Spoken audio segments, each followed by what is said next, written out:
Apple MacBook Pro with Touch Bar. The tricked-out MacBook Pro recovers from an early software stumble. On paper, it looked like an impressive, if predictable, set of internal component upgrades.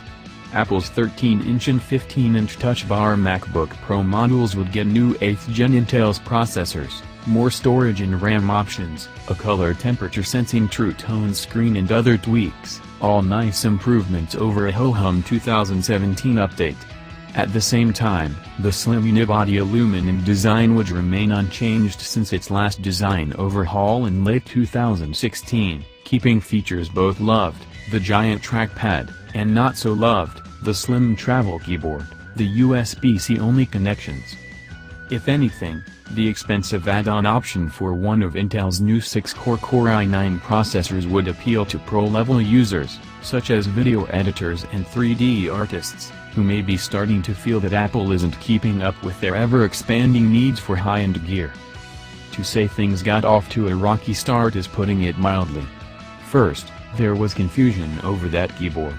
Apple maintained that the new 3rd-gen Butterfly keyboard was quieter but otherwise unchanged, but a teardown at repair site iFixit revealed a totally new membrane that may well address the issue of sticky and dust-afflicted keys on earlier models that have prompted class action lawsuits against Apple. Secondly, there was the speed throttling issue that emerged just days after the July 12 announcement. Some of the most gung-ho early adopters who ran out and got Core i9 MacBook Pros as soon as they were released found the mysteriously throttled performance. YouTube tech personality Dave Lee first brought the issue to public attention with a video in which he demonstrated the heat and throttling issues. These results were soon replicated by others, including our own Kinet Labs testing. To its credit, Apple quickly investigated the issue and determined that a simple software bug was to blame.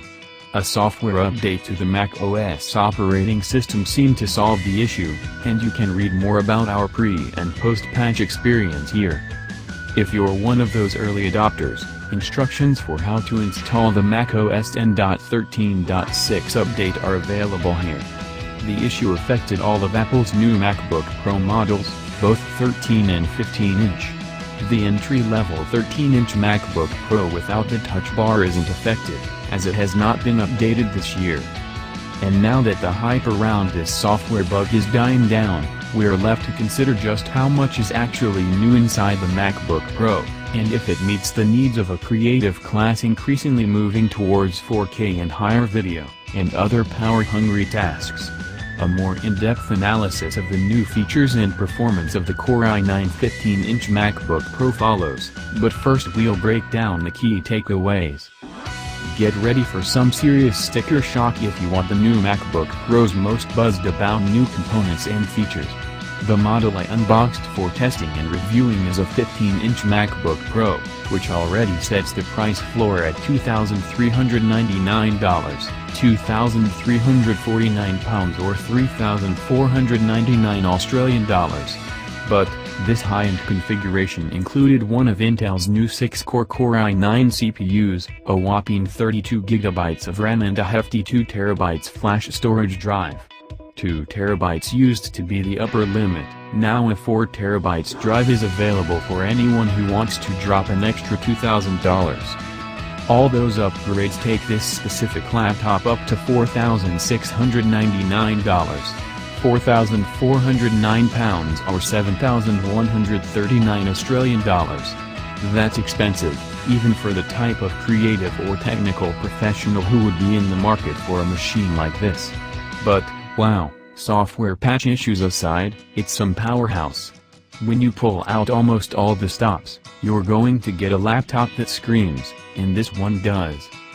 This new 15-inch MacBook Pro and the 13-inch model with Apple's Touch Bar are the only new Mac laptops of 2018 to date, though the rest of the line is rumored to be getting a refresh before the end of the year.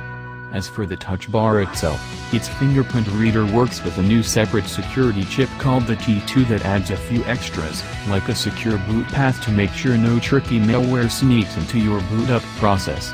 But the Touch Bar itself gains no new killer features, and remains as vexing as ever.